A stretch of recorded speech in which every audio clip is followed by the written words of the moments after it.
Welcome to Dave's Daily Crypto Take. Today is Friday, July 9th, 2021. Let's take a look at today's charts. At number one, we got BTC at $32,984, down 1.31%. Ethereum at number two, $2,132, down 4.73%. Tether at number three, $1.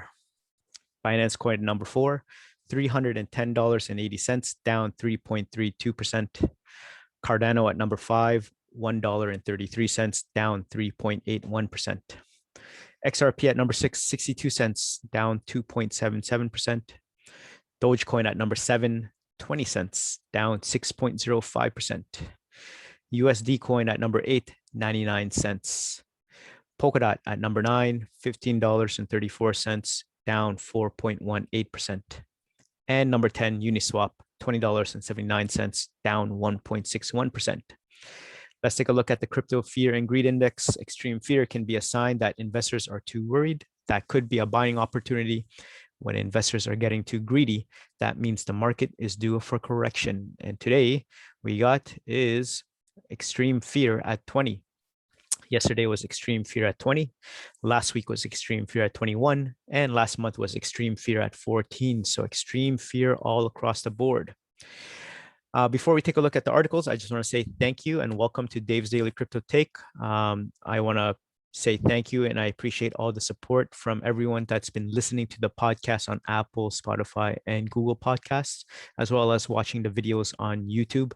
It helps me a lot and it motivates me to keep on giving you the news and updates in an unbiased way. So yes, please do what you can, comment down below to help the algorithm, or if you can, review and give some feedback on the podcast as well. All right. Let's get to it. The table of contents are 6 topics. Topic number one is be very careful when you're looking at Bitcoin using this metric. Article 2, Ethereum, Dogecoin bleed out in Bitcoin-led crypto crash, but these altcoins remain in green. Article 3, Cathie Wood's ARK Invest buys for 7 to 8 or July 8th. We'll see. Currency and control, why China wants to undermine Bitcoin. Article 5, here's what Ethereum's price will look like after the merge. And today's main topic is Visa is partnering with 50 leading crypto companies to let users spend digital assets at merchants worldwide. All right, let's keep on going and let's look at Article 1. Be very careful when you're looking at Bitcoin using this metric. If not now, when? So Bitcoin sideways movement seemed to be pushing the asset's price in a bearish direction once again. After closing the past week above $34,750, BTC's press time price structure was again under severe risk of getting mauled by the bears. The asset was unable to hold a position above 34,000, and in fact, over the past few hours, the price had dropped down to 32,500, i.e. minus 4% drop. While such a price action continues to hurt the crypto's potential recovery in the short term, there is another key indicator that may allow traders to understand sentiment from an investment point of view. Bitcoin hodl waves, market maturity and missed selling pressure. While the price is struggling to hold a higher position on the charts, data from Glassnode seem to suggest that the distribution during this bull market has been much more mature than the one seen back in 2017. Analyzing both the distribution cycle from 2017 and 2021, the coins held between 1 year to 7 years had 4.9 times larger realized cap, i.e. 11.3% in comparison to 2.2% in 2017. This indicated that the strength of long-term hodlers was much more defined than scarce. When middle-aged coins were analyzed, aged between 3 months to 12 months, these currently hold the largest volumes and, according to data, are possibly more inclined to become sell-side pressure. Finally, coins aged less than 3 months are basically distributed and change hands constantly with new buyers. Their distribution inclines when long-term accumulation comes into play. Now, these hodl waves are extremely important to understand the market sentiment, but the metric amounts to delayed functionality, and by the time there is an actual switching in holding, the price has already dropped and risen on the charts. So why does it happen? Well, Bitcoin realized cap hodl waves is here. Simply put, it is a time-intensive indicator. Hodl waves importance remains key from a long-term perspective, but is not useful to understand short-term bullish or bearish pressure. For example, when the price dipped on 19 May, there wasn't a clear idea about how medium-aged coins are reacting since their time period was still unclear. Over the past few weeks, the price has stabilized at a low valuation, and according to the attached chart, medium hodlers are still bullish. What that means is that panic sellers could have avoided selling at a possible loss when the price depreciated in the market. However, the signal wasn't clear then. It is now. Following price action based on supply and demand remains more crucial over the short term, and the placement of liquidity pools can be underlined to define a range. When it comes to HODL sentiment, it will only keep you bullish when you look at it with a long-term investment position in mind. So what do you think about this? Be very careful when you're looking at Bitcoin using this metric. So if you have an idea about HODL waves, please comment down below. And if you don't know how to do tech analysis or trend analysis, let me know. Okay, article number 2. Ethereum, Dogecoin bleed out in Bitcoin-led crypto crash, but these altcoins remain in green. So global currency and cryptocurrency market capitalization fell 4.74% to $1.36 trillion amid a bloodbath that enveloped all major coins on Thursday night. What happened? The apex cryptocurrency Bitcoin traded 2.51% lower at $32,455.18 over 24 hours at press time. For the week, BTC declined 3.74%. Ethereum plunged 9.15%, barely clinging to the 2000 levels at $2,075.52. The cryptocurrency traded 2.47% lower for the week. So on July 24, Benziga is hosting a free one-day masterclass to teach you how to spot breakout trades before they skyrocket, featuring live interact lessons on how to trade meme stocks, read charts, identify trends, and so much more.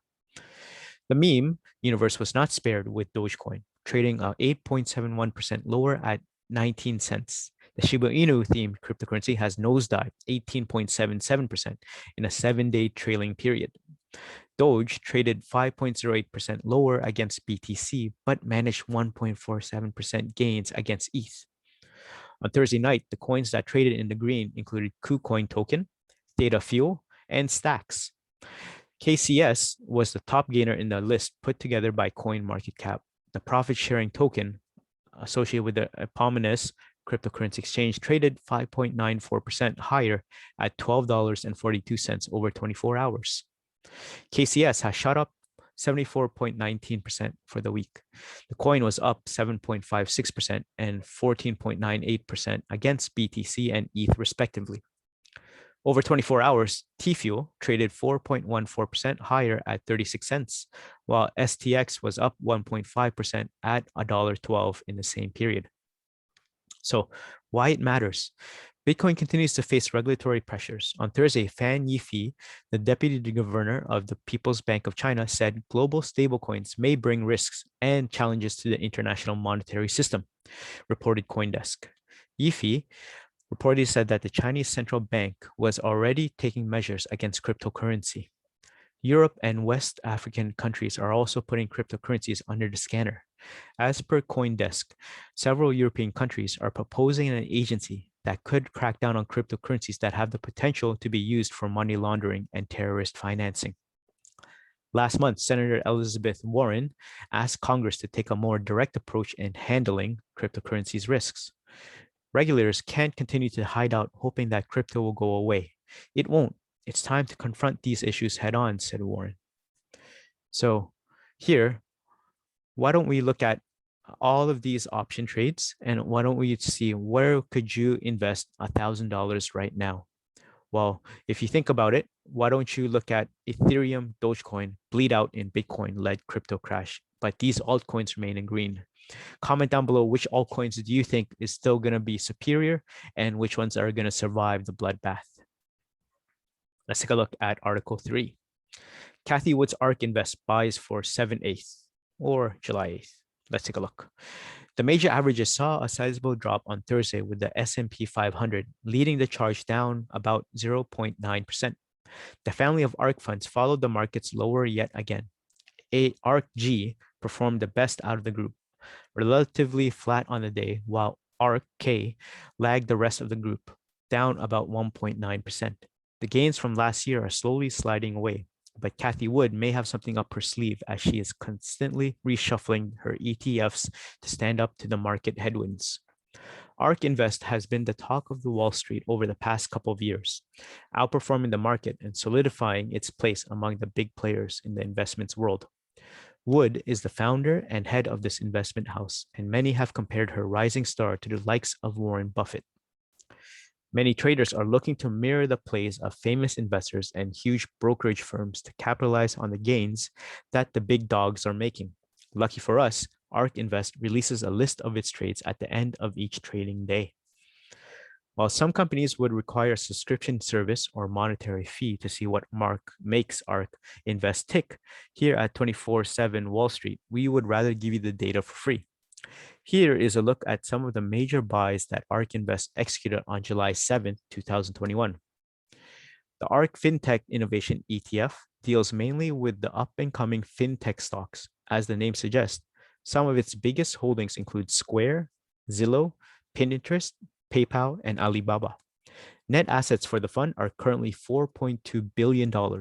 Here are some trades we would highlight in this fund. ARK Genomic Revolution ETF, ARK-G, looks at companies across multiple industries, but the general focus is on the healthcare and companies that are changing the game technologically in this field. Some of the biggest holdings include the likes of Pacific Biosciences, Teladoc Health, CRISPR, and Fate Therapeutics. Net assets for the fund are currently $9.6 billion. Here are some notable trades in this fund. ARK Innovation, ARK-K, has a particular focus on disruptive innovation across multiple industries, but the focus is primarily tech. Some of the biggest names are in this fund include Tesla, Roku, Square, Zillow, and Spotify. Net assets for this fund are currently $23.1 billion. Here are some notable trades in this fund. ARK Autonomous Technology and Robotics, ARK-Q, is focused on companies that are in the field of autonomous technology and robotics, specifically ones that are disruptively innovating. More big names in this fund include Tesla, Alphabet, JD.com, Baidu, and Iridium. Net assets for this fund are currently $3.3 billion. Here are a few trades of the note in this fund. ARK Next Generation Internet ETF, ARK-W, is focused on companies that are disruptively innovating within the theme of the next generation of the internet. There are some similar names in this fund as the others, including Tesla, Square, Grayscale, Bitcoin Trust, Facebook, and Snap. Net assets for this fund are currently $6.6 billion. Here are a couple of notable trades in this fund. ARK Exploration and Innovation ETF, ARK-X, is primarily focused on companies developing technology around spaceflight. Big names in this fund include Trimble, Kratos, NVIDIA, Amazon, and Iridium. Net assets for this fund are currently $63.3 million. Trades worth noting in this fund, no buys. So if you take a look at the chart, you can see all of the different buys, the direction, ticker, and company, and how many shares there are in each. Catherine Wood, the CEO and CIO of ARK Investment Management, LLC, is a minority and non-voting shareholder of 24/7 Wall Street, owner of 247wallstreet.com. So what do you guys think about Cathie Wood's ARK Invest buys? Comment down below if you think those are good buys for the ETFs or not. All right. I'd like to take the time just to say again, thank you so much for making it this far into the podcast and YouTube video. I just want to give a shout out to all of the Americans that have been listening to the podcast, especially on the West Coast and East Coast. I see you guys in California, in Seattle, same in the East Coast with New York, Florida, and also New Jersey and Pennsylvania. Thank you so much. And you can't forget the Texans as well. So again, please share it with your friends and family members who are interested in cryptocurrency or want to get to know more about it. So please comment down below and help me by sharing the videos and also podcast. So thank you so much. Let's keep on going. Article number 4, currency and control, why China wants to undermine Bitcoin. So Beijing's crackdown on cryptocurrency has captured headlines, while behind the scenes, its Reserve Bank set up its own digital currency. Few would dispute that China's recent crackdown on cryptocurrency trading and mining has contributed to the recent plunge in the value of Bitcoin and other cryptos. But while the argument rages about whether the volatility of cryptos is a sign of fundamental weakness or merely a bump along the road, the initiatives coming out of Beijing are being seen by experts as a sign of China's attempts to incubate its own fledgling e-currency and reboot the international financial system. The People's Bank of China aims to become the first major central bank to issue a central bank digital currency, while the PBOC's counterparts in the West have taken a more cautious approach. It has held trials in several major cities, including Shenzhen, Chengdu, Shanghai, and Hangzhou. The benefits of an e-currency are immense. As more and more transactions are made using a digital currency controlled centrally, the government gains more and more ability to monitor the economy and its people. The rollout is also seen as part of Beijing's push to weaken the power of the US dollar, and in turn that of the government in Washington. China believes that by internalizing the yuan, it can reduce its dependence on dollar-dominated global banking system, just as its Belt and the Road initiative is building an alternative network of international trade. Alarm in Western governments is such that the threat posed by the digital yuan, which could put China out of reach from international financial sanctions, for example, was discussed at last month's G7 meeting. But another crucial motivation is the increasing alarm in Beijing at the size of the crypto industry in China, where a huge amount of cryptocurrency was being mined until the recent crackdown. The threat of an unregulated alternative monetary system emerging from blockchain technology is a clear and present danger to the Communist Party, according to observers. Jim Cramer, a former hedge fund manager and CNN business expert, said the government in Beijing believe it's a direct threat to the regime because it is outside their control. Seen from the perspective of central banks, cryptocurrencies are a threat to financial stability, argues Karsten Murowski, professor of finance at the University of Melbourne in Australia. And if digital currencies are to be developed, then authorities want control.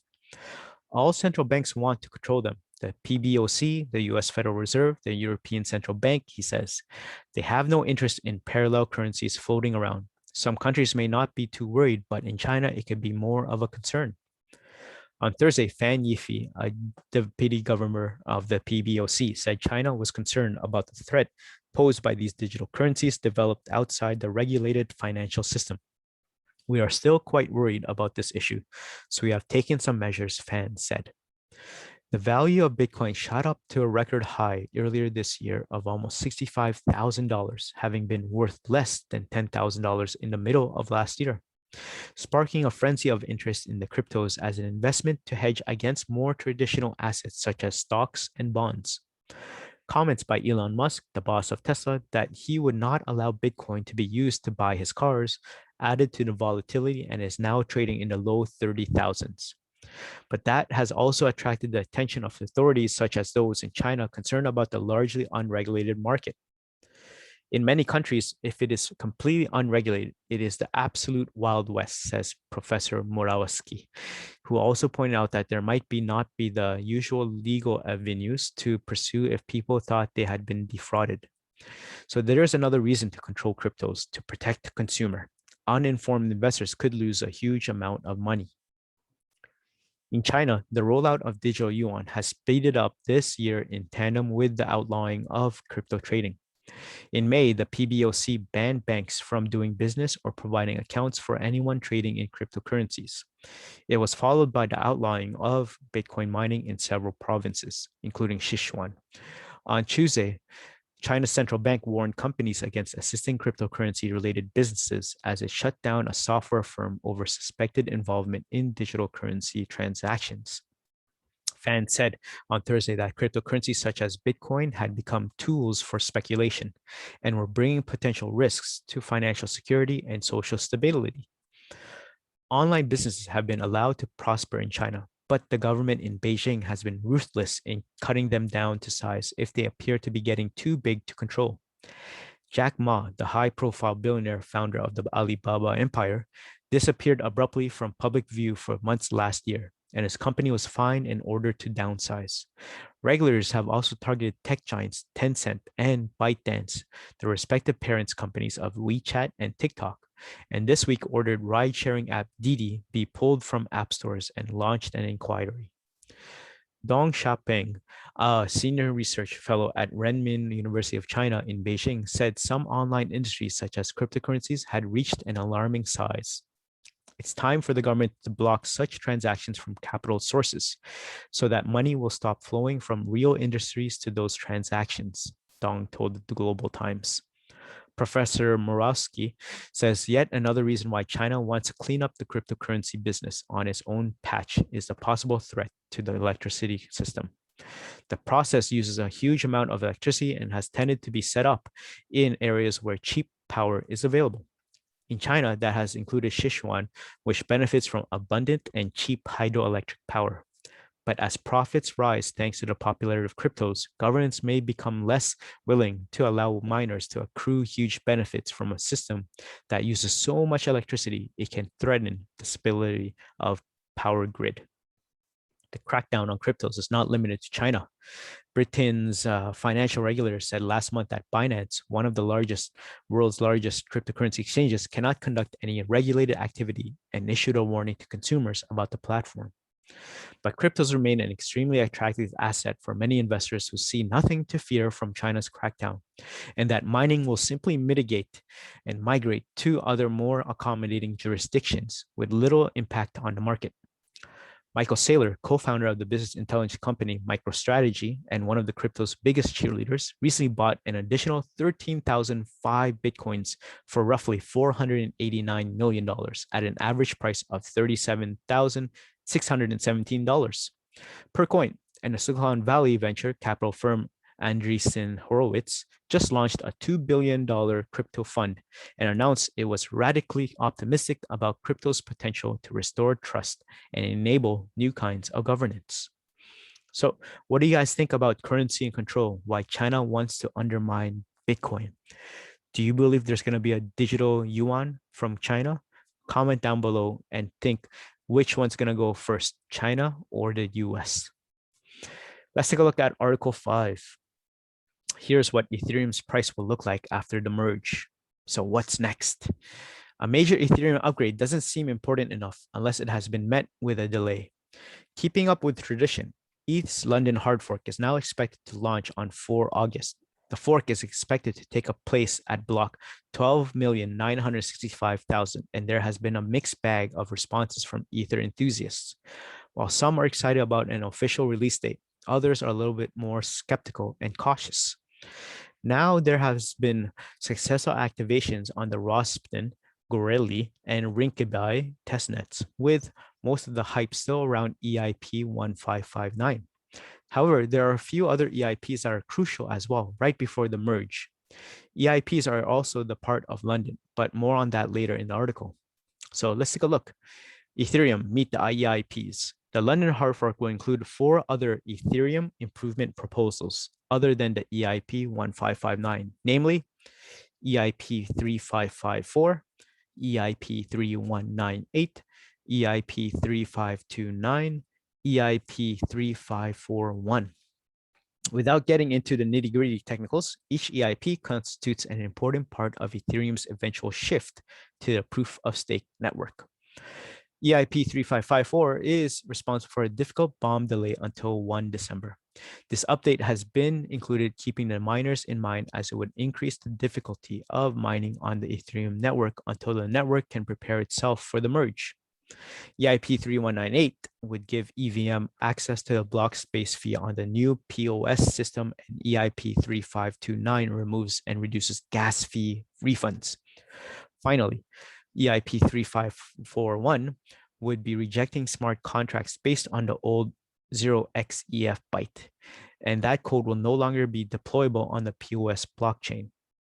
EIP 1559 obviously remains the most important upgrade as it would introduce a base fee and fee burning mechanisms, which would eventually make Ethereum a deflationary asset. Now, these EIPs come into complete picture when we include the plot of the merge. So what is the merge? Now, the merge is one of the main core upgrades that is expected to evolve and change ETH's network and monetary policy. The merge is basically the current Ethereum mainnet merging with the current beacon chain proof of stake system. The merge will commence the transition to POS when miners will not have anything to mine in the space. With the completion of the merge, Ethereum's price action may undergo a severe change from a demand perspective. Now, miners will be out of business, so they will be possibly make a switch from mining to validating post-merge. For validator node operators actively running software on ETH 2.0 today, their estimated annual percentage return APR for a single 32 ETH deposit is between 6 and 7%. That might not be lucrative enough for some miners. So for the price, there are a couple of scenarios. Ethereum will strongly undergo network discovery. A transition is likely to be silky smooth, and during that time, the price will be more volatile than ever. Considering the burning mechanism takes in the speculated effect, ETH's price will rise strongly during the initial days of the network shift, and the supply will reduce consistently. On the flip side, if there are problems with the staking model and validators start exiting the network after their holdup period is over, the price will negatively decline and possibly undergo stagnancy. Ethereum's frequent change of roadmaps does raise the question of whether it can ever match Bitcoin's rigidity and store of value credentials.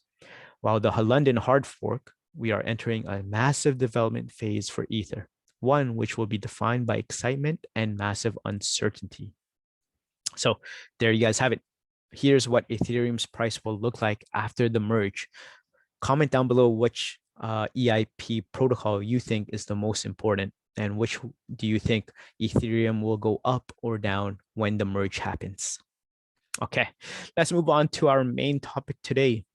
It is Visa is partnering with 50 leading crypto companies to let users spend digital assets at merchants worldwide. So connecting digital currency to Visa's worldwide network. Let's take a look. The big picture.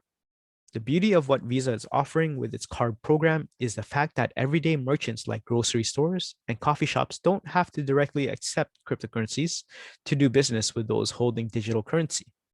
So long as they accept Visa cards, which some 70 million merchants worldwide now do, they're good to go. Visa has announced a partnership with 50 or the top crypto platforms, including Coinbase, FTX, and CoinZoom. That will make it easier for users to convert and spend their digital currency at millions of merchants around the globe.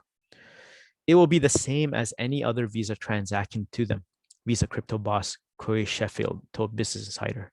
But on the back end, the crypto assets are instantly converted into fiat.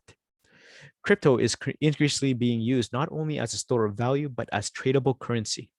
In the first half of 2021 alone, Visa said more than $1 billion was spent on crypto-linked Visa cards.